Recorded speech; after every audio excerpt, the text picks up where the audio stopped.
Welcome to Larry the Alchemist. And on today's episode, I have a special guest with me, Tim from Tim's Vinyl Confessions, the YouTube channel. We are going to be ranking the Alice Cooper Band albums. Tim's no stranger here at the Lair. He's been on here talking about some of his various books as well as his YouTube channel. He's also an author. He's done a Sammy Hagar book. He did a Kansas book.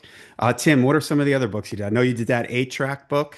Yeah, eight track, Unspooled and Adventure in Eight Tracks, and my Y&T book. And as you know, I'm working on another book which you're going to be part of, which we will talk about that at the right time. Awesome, awesome.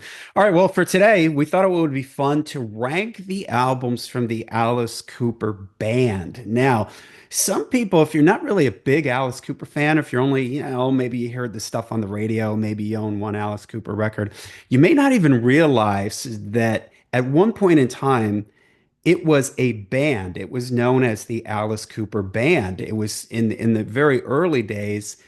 Alice Cooper was almost like it was a persona that Vincent Furrier, I forgot how to pronounce his last name, Fernier. Fernier, Yeah. sort of took this on. But then Alice would eventually go solo with, ironically, we're here recording this episode on was it the 50th anniversary, I think, of Yeah. Welcome to My Nightmare, which is his first solo record. But we're here talking about the Alice Cooper Band. So, like I said, some people may not realize that, these early albums, and people consider this part of Alice's career, the Alice Cooper Band. You have this classic lineup of, as we mentioned, Vincent Furnier, which is Alice Cooper, Glenn Buxton on lead guitar, Michael Bruce on rhythm guitar, Dennis Dunaway on bass, and Neil Smith on drums. And that would sort of be the classic lineup for this group. And if I show everybody real quick in order here, the first album that they released under the Alice Cooper band name, Pretties for You.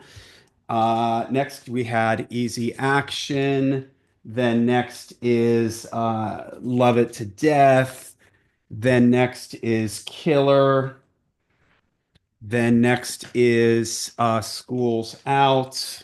Then next is Billion Dollar Babies. And last, which I don't have a copy of, is Muscle of Love. So we've got one, two, three, four, five, six, seven albums in total that we are going to be ranking. So, all right, Tim, you want to kick us off with your number seven pick? Sure. Seven albums in 5 years. I mean, that's pretty amazing. And it's no wonder that original band kind of imploded. It was just they just keep putting the albums out. Now, this might be an easy target. My friend Mike Meadis, who's also known as the Alice Cooper Collector, who's been on my show a couple times, he swears by this album. I just can't get into it. It's the debut, Pretties for You. Oh, and the eight-track version. All right. Yeah, got to stay on brand. But Yeah. yeah, this is the first album. This is when the first two albums they were on Frank Zappa's straight record label. It's just way out there. It's really psychedelic and like I said, it's out there. It's all over the place stylistically. I mean, it's got Levity Ball. That's kind of cool. It's kind of a cool psychedelic song. And then of course it has Reflected, which was later rewritten and became Elected. But it's not quite the same song, just similar phrasing. So that's got to be my number seven. It's probably the album I listen to the least from Alice, but it has a couple of moments that are, it's just not the psychedelic thing's just not for me, but I know that some people really like this stuff. Yeah, I'm gonna go with my number seven too.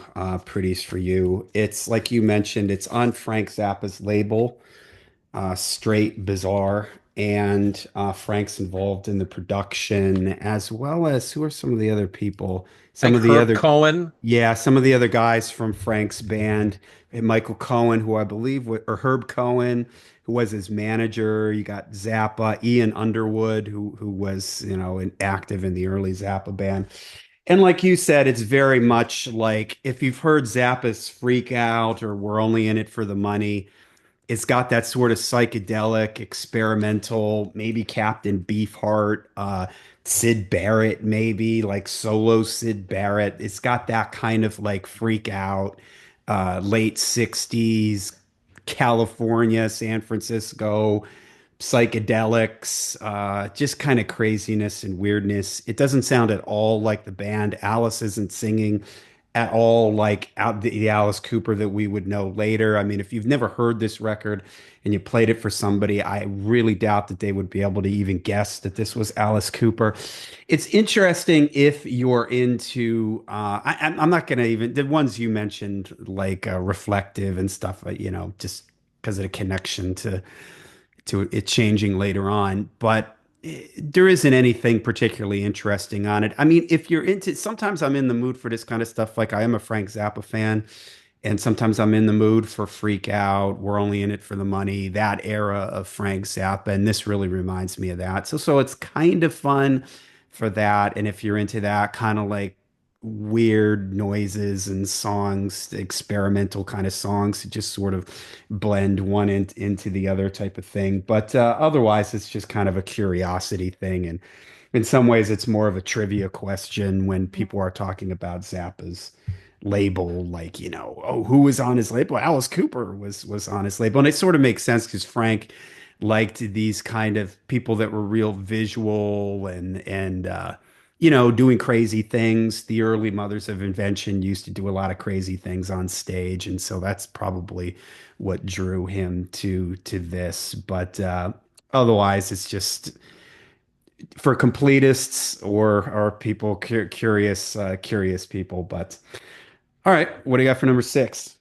Yeah, and you're absolutely right. You could put this on for somebody, and I think they'd guess everybody but Alice Cooper. I mean, it just Yeah, yeah, there's no right. characteristics whatsoever. Yeah. So my number six is the second album, Easy Action. Very similar once again to the first one. Now, why this one gets an edge? There's a couple of songs on here that are kind of interesting, like "Lay Down and Die Goodbye." That one's you could picture Alice getting hung to that song. So like they're starting to develop the theatrics. This is still pre Bob Ezrin, so he hasn't really started to help shape the songs. Mr. and Misdemeanor is kind of a funny, Alice would do songs like this later, like Some Folks from Welcome to My Nightmare. But the main song on here to me is Return of the Spiders. Now, I don't think it's that spectacular a song, but what I noticed about when I heard Return of the Spiders is that it's the first song where Alice sings like you expect Alice to sing, like in that raspy, aggressive Hmm. tone. Because yeah, you're right. I mean, his singing on most of these first two albums, he's crooning. Yeah. It's not it's There's not none of what we'd that grit and yeah. So Return of the Spiders has that. Like that's like a little glimpse into the near future. So that's why it's at number six. I find both of these albums to be pretty much unlistenable, but as I'm a big fan and I'm a completist, so I kind of had to have them, even on 8 track. yeah. All right. Well, we're right in line with each other. Yeah, this is easier to listen to than the first one, which just sounds like real experimental sounds and noises. There's not even really semblances of songs on the first record. But this one at least has songs to it. Doesn't really sound like Alice Cooper, but at least there's songs to it, like you mentioned, Mr. and Misdemeanor. And like you said, Return of the Spiders is probably the best, most this is what's coming next type of thing. So this at least has songs to it and a little bit more of like a rock sound to it. They're moving from the experimental thing on the first record, although there's still some of that on here, but at least it rocks a little bit more. And if you felt compelled to listen to this era of the band, I would definitely suggest this one over the first one. But in general, again, definitely don't get these as your first Alice Cooper records because No, it's not, yeah, no. yeah, you're gonna be shocked because it doesn't sound at all like, the Alice Cooper we've come to know and love. Yeah, just real quick. That's I always think that because, along with this era, they did that the Toronto, the Rock and Roll Festival at Toronto, that's been recorded and reissued and reissued and Yeah. reissued so many times. It's a horrible recording. They do stuff like Nobody Likes Me and there's two songs on it that are Ronnie Hawkins. They're not even Alice Cooper, and they always package them with pictures that make them look later than they are. So I see those, And I go, I would hate for somebody to grab that and think this is Alice Cooper and go, this sucks, and Yeah. never look any further. So I always want to tell people, hold up, hold up. That's, Yeah. get that one much later, much later. Yeah, nobody he never played any of these songs in his sets either once these albums were done with. I Once he think I think the only song from these first two albums that got played once Love It to Death came out was Return of the Spiders, Mhm. and only on the Love It to Death tour. Yeah. Yeah, so he pretty much put this in Yeah, the rear view mirror. And this wasn't uncommon for bands back then for their first one or two records to be like not really anything like who they were. Like back then it was bands would put a couple records out trying to find their sound. You yeah, know, nowadays you can't do that. You got to yeah, be like fully formed. But you think about the first two UFO records, the first two Thin Lizzy records, the yeah, first Scorpions yeah. record. I Deep mean, it's Purple. yeah. Oh, Deep Purple, they're the classic example. Those Yeah, first three Deep Purple records. I mean, they almost sound like completely different bands. But all right, so what are we on here? Five, right? yeah. So the first two were easy for me, six and seven, and my number Yeah. one I knew. In between that was hard because I mean they're all kind of equal, equals. But my number five, this might surprise some people. I'm gonna go with School's Out, Mm, 1972. Now everybody and their grandmother knows the song School's Out. It's a rock classic. It's an all-time great. But nobody ever talks about the other songs on this album. And I listen to this album and I go, I have a hard time remembering some of the other songs on hmm this album. Like My Stars is pretty cool. I like Looney Tune, Gutter Cat versus the Jets. But for the most part, I find it's not as consistently good as the couple albums before and what came after. That's not to say it's not good, but they had to play somewhere. So I'm putting Schools Out at number five. All right, my number five is going to be, and I don't have a copy of this, Muscle of Love. For me, this sounds like the band is, you mentioned 7 albums in 5 years. Yeah. They sound tired. They sound kind of hungover. They sound, it just has that, like, it almost gives me a little bit of a headache when I listen to this record because it sounds like a hangover. Some of the stuff works on it, like the opening track I think is really cool. Big Apple Dreamin', that's kind of catchy. Hard Hearted Alice is really cool. You can sort of get a little bit of like where he's going to go with his solo stuff with Crazy Little Child. It almost Mm. has this like Broadway, Yep. thing to it, him playing like a character type of thing. The title track, Muscle of Love, is pretty cool. Man with the Golden Gun is fun. It's kind of like a James Bond kind of vibe to it. Woman Machine, I guess, is okay. But there's something that's very like sounds kind of forced and stiff to this record to me. Glenn Buxton, I believe, is he the right person I'm thinking of? Yeah, that was like kind of not even Yeah. really on the record. It's kind of like the band is just falling apart at this point, and uh, you can just tell that it just sounds like a band that's tired, that probably should have taken 6 months to a year off and then reconvened, and then maybe everything would have been fine. Instead, the record label keeps forcing them to put out material, and you get this, which isn't a terrible record, but and it does have some good songs on it. It just kind of just tired is the word that just comes to mind when I hear this record. And of course, then Alice would go solo, and whereas Welcome to My Nightmare to me sounds really fresh and kind of exciting, and he's doing different things and everything like that. Just kind of feels like they're running on fumes a little bit here and don't really know what to do. It doesn't sound particularly fresh or creative or anything. So. Muscle of Love, number what are we at here? Five. Five. Yeah. Yeah. So my number four, I mean, yeah, we're getting, I mean, this is a golden period, right? So my number four is Killer. And this is a great album. And I can't imagine, parents seeing this album cover, on the Yeah. racks, a great big snake on it and not being appalled. But um the reason that I've got this relatively low is because most of the really popular songs in here have so many other lives. They appear in so many other things. So like Under My Wheels and Be My Lover and the title song.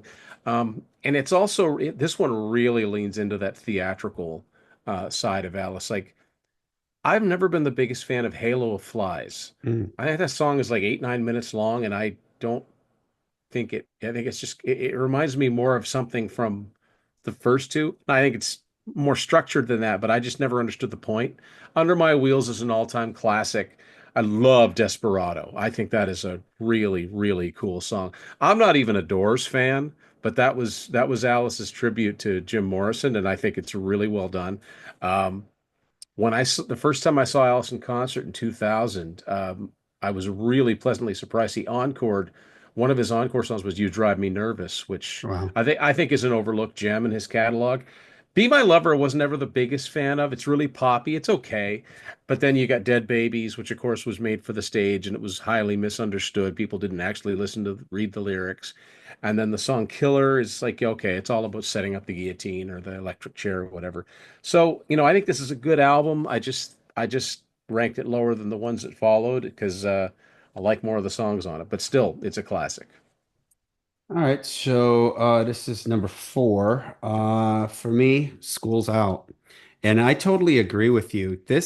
In some ways, I think this album is overrated. Like a lot of people kind of think of this as like his big album, his Aqualung, Hmm. because of the song School's Out, because that song gets so much radio play. But you're absolutely right that after that, there really isn't a whole lot to it. There's like these Looney Tune, Gutter Cat. I don't like this sort of West Side Story theme that sort of runs through the record. In some ways, Street Fight, Blue Turk. Public Animal number 9, I guess, is okay. My Stars. The side two is, I guess, okay. The reason why it ranks a little bit higher for me than Muscle of Love is at least there feels like there's some energy on this record. Like even in these things that I don't necessarily care for, like Gutter Cat versus the Jets, it's kind of exciting. There's energy there, they're Yeah. doing a West Side Story thing, and there's, oh, all that kind of stuff. And it does feel kind of exciting, and it does feel like there's some energy on here, whereas Muscle of Love feels kind of flat for me. But you're right. It's just like there really isn't songs on here. It's very, very strange. There just isn't a lot of doesn't feel like there's a lot of songs on here. And so for that reason, it comes in lower because of the energy level. And I do like some of the instrumental things that they do on here. The It ranks higher than the other ones though. Okay, And I we're think at good. number three, yeah. And I was just going to say, I think the proof of that with Schools Out is, 1974. I love Yeah, this album cover. The yeah, the Alice Cooper's Greatest Hits comes out. Schools Out is the only song from Schools Out on there. So even the label, yeah, you know, kind of thought that, okay, well, that's if we're going to do a 12 song album, that's the only one we really need to put on from this one. yeah, yeah. Um, so my number three is an album I've always kind of had a soft spot for, and I'm not sure why, and that is Muscle of Love. Um, I think this album kind of gets a bad rep, and I understand why. It's Bob Ezrin did not produce this album. It was produced by Jack Douglas. I think it was for Jack Douglas's first. I think that was his first production because he was an engineer for Bob Ezrin. Like a lot of producers start out as engineers, and of course he would go on, to become really well known for working with Aerosmith and John Lennon. But I think Muscle of Love has some good songs on it, even though the production's not quite as it's not as bells and whistles as Bob Ezrin. It's more of a dry production, but I really do like Big Apple Dreamin'. Man with a Golden Gun was totally written to be used in the James Bond movie because to listen to Alice talk about it at the time they were still going by the Ian Fleming book, so they knew what the next movie was going to be.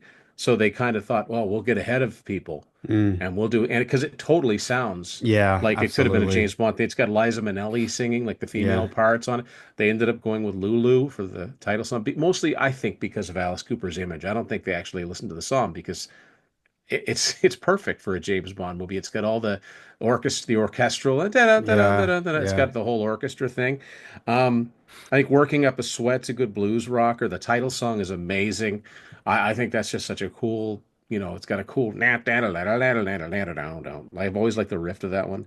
Crazy Little Child, you're right, is totally like some folks from Walking to My Nightmare or King of the Silver Screen from Lace and Whiskey. It's totally in that finger snapping thing. Um, I love the Closer Woman Machine. I think that's a really good rocker. And Hard Hearted Alice is really cool too. It's different, it's like, are they talking about themselves? You're not really Yeah, sure. yeah. I can see why this album wasn't as successful as what came before it. It didn't go platinum, it just went gold. There are no hits on this album. The most Hmm. successful single from it was Teenage Lament 74, which only got to 48. That's not a blockbuster hit song. It's kind of a weird, it's almost sort of a Mata Hoople type of like all the young dudes kind of song, which is probably what they were going for. But yeah, but I think there's enough on here. I think there's some really good songs on here, and I think it most people I think tend to skip right from Billion Dollar Babies to Welcome to Hmm. My Nightmare, but give it a listen once in a while, and it's also if you get the original vinyl, it's got some of the coolest packaging. So that's my number three. Nice. All right, number three for me is Killer. Like you said, it's got Under My Wheels, which is a great, great song, great album opener. I like Be My Lover. I love Halo of Flies. It's long, 8 minutes and 22 seconds, but I just love it. It's kind of dark. It's kind of weird. Desperado is great. I love that one. You Drive Me Nervous. Dead Babies. I love the song Killer. 6 minutes and 57 seconds there. Is that the second longest? Yep, the second longest song on the record. That one's kind of weird and dark and everything. So yeah, this is one that I like much, much better. Like people would probably grab schools out because of schools out. But I would much push people. I just think this is a much, much better record. It's the songs from top to bottom. And I like this when he does, I'm not going to call them progressive just because they're long, but these songs like Halo a Fly and Killer to sort of have these movements and different sections to them. I kind of like them. And they're almost when I think of Alice Cooper, there's some there's some artists that I associate very heavily with the 70s. Hmm. And Alice is one of them. And I think it's because when I was younger, I think I remember seeing him on like the Muppets Muppet and, Show. Yeah, and I yep. sort of associate him with like those late night horror shows, Sven and, those shows that would be like late at night. I always think of him in that way. He's sort of like that late night kind of horror guy. And so that's why I like things like Halo of Flies. And I didn't mention this at the beginning, but I met Alice Cooper in a very interesting way. My wife and I went to this music festival, and it was at the Hard Rock Casino in Las Vegas. And we were eating in the restaurant, and my wife sort of leans into me. She's like, there was a booth like literally right next to ours, the way they had this set up, like a little wall, little area between us, but it was basically right next to us. And she goes, I think that's Alice Cooper sitting behind me because he was playing on the festival. And she just turned around and talked to him, and he was super nice. He talked to us for like maybe 5, 10 minutes. We landed up I don't golf, but we landed up just talking about golf. I know he's a big time golfer, and we're the area that I used to live in. It has like a million golf courses and everything, and it's sort of famous for that. And so we were sort of talking about that. Actually, we didn't really talk about music at all. We just talked about golfing and Arizona and Florida and everything. But he was super cool. And eventually, I don't know if it was his wife or whoever he was with, a woman that he was with, said, "Oh, we gotta go." And he's like, "All right, hold on," and he was talking a little bit, and eventually he's like, "Sorry, I gotta go," and he got up and he left and everything. So I have a picture of my wife kind of sitting there, and he's turned around in his booth, sort of looking this way, smiling. He's got a hat on and everything. So, Wow, so that that's was really cool. cool. I met him for a second when I saw him in 2000 in Portland, Maine. Would have been the Brutal Planet tour. My buddy Matt and I went to see him, and we knew uh, we had just gone to a record store, and I bought Special Forces Mm. because I wanted to have a record in case we met him. We literally crossed the street and there's another pawn shop, and this guy comes out with his head, the hair tucked under like a leather cap, leather jacket on, trying to look very inconspicuous, looked like a bus driver or something. And it was Alice. Like we saw his face, it was unmistakable. And we said, "Alice, how are you?" "Good."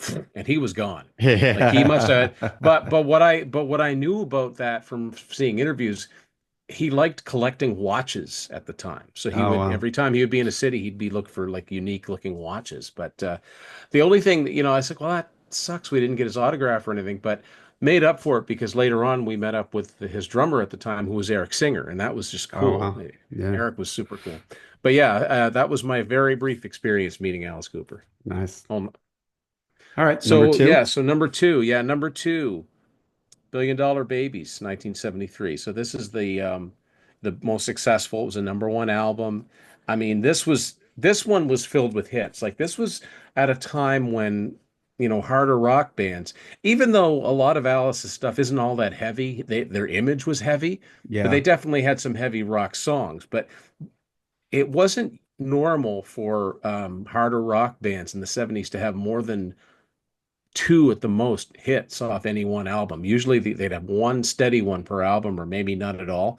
This one has, of course, the title song wasn't a huge hit, but a lot of people know it. But it had three top 40 singles: Elected, No More Mr. Nice Guy, and Hello Hooray. That almost never happened with bands like this.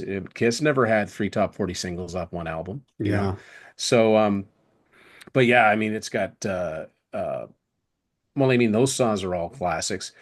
I like Generation Landslide is such a cool song. I like both versions of that. I like the version on here and I like the one he did on Special Forces because I'm weird. I love that blackout period of Alice stuff. Yeah.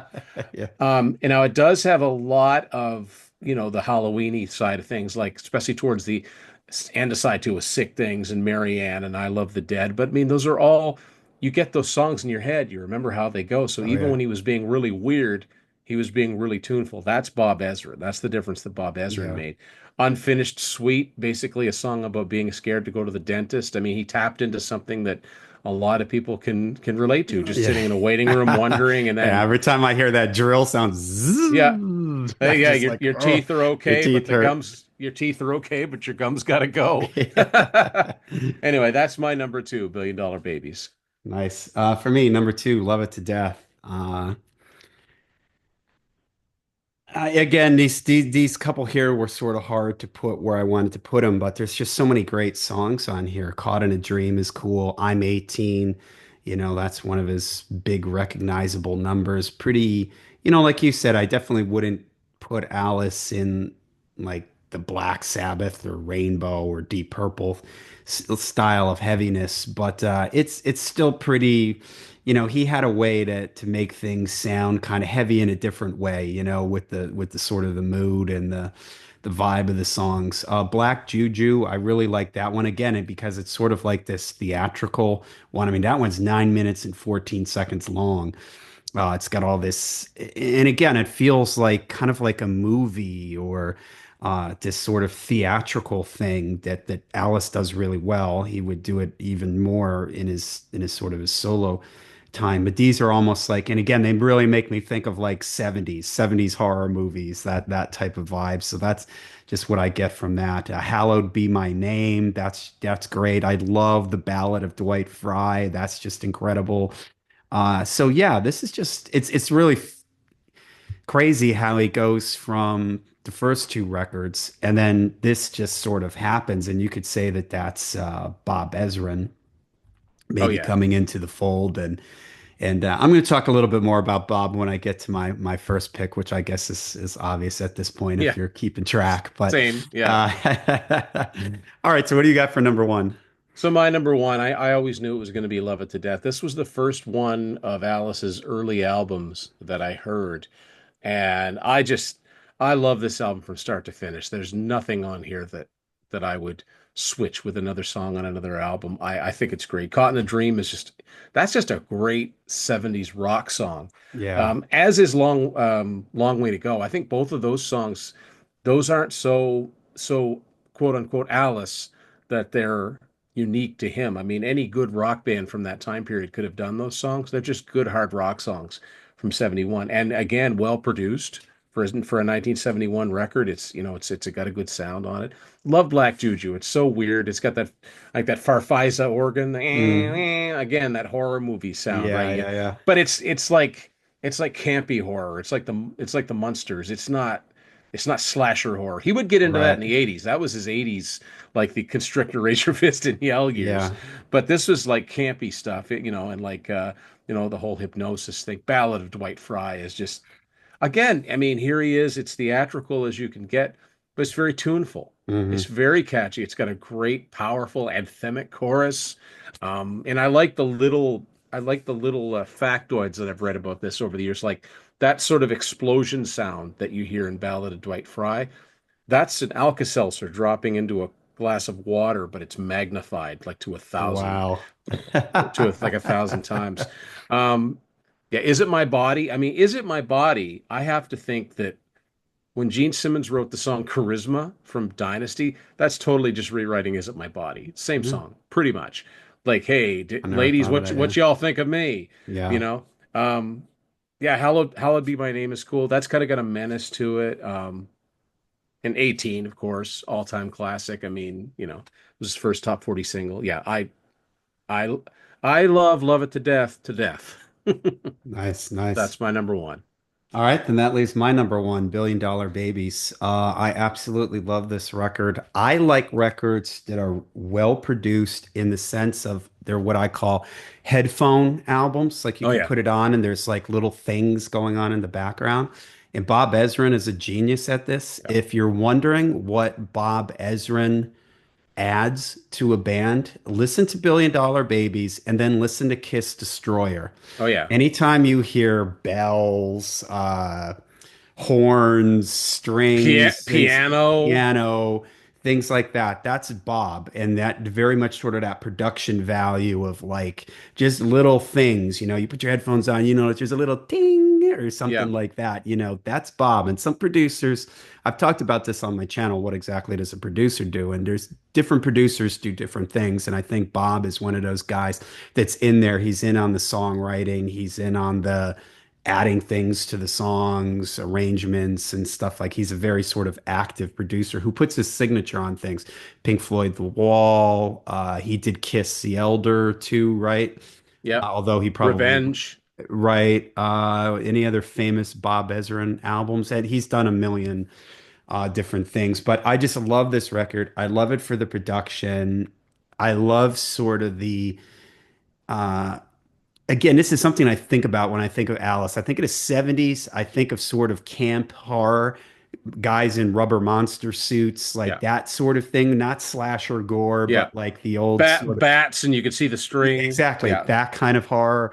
And also I always think of like show and Broadway and Yeah. like a production type of thing. And this very much has that like hello, hooray. I could totally picture a stage. The curtain opens up and there's Alice, maybe hello, hooray, Yeah. sort of And the setting white up. suit and the white top hat and Exactly, the exactly. cane. Like, now Yeah. let the show begin, Yeah. and then they kick into Raped and Freezing. I love Elected. I just love the Yeah. vibe of that. The end of that song where it's like we're gonna change them down. Like he's just sort of yelling things, and there's all this stuff going on. It's just so well done. Billion Dollar Babies is a great tune.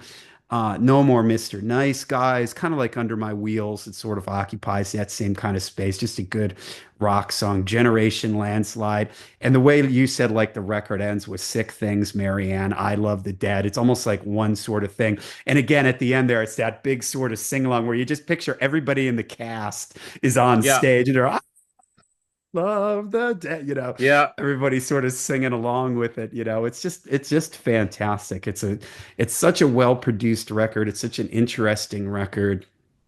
uh Love Bob Ezrin, love Alice on this. I just love the whole vibe of it. It's something you can sort of sit down and listen to the whole thing from beginning to end, and it all sort of flows nicely and makes sense. It's super catchy, great musicianship on it. It's just a fantastic record. It's one of my favorite records of all time. So that definitely, when you said this list, that immediately was what I put. Okay, there's my number one, Yeah. and Pretties for you. And the first two records, okay, they're at the bottom, and then like you said, it was just sort of jostling around in the middle a little bit. But all right, well, there you go. There's our ranking of the Alice Cooper Band albums. Let us know what you think of our picks. What will your picks be? Make sure you check out Tim's Vinyl Confessions on YouTube. Make sure you look up Tim Durling on Amazon. That'll bring up all the books that he has out. Make sure you keep your eye out because I know Tim has some other books in the works that are going to be coming out soon. And I have a feeling when Tim's going to be back here at the lair very soon, and we're going to be talking about. Yeah, I'll leave it as a surprise, but we have a fun extra episode that we're going to be recording for you guys. So, all right, there you go. Let us know what your thoughts on the Alice Cooper Band albums, and until we see you again, make sure you stay heavy, stay metal.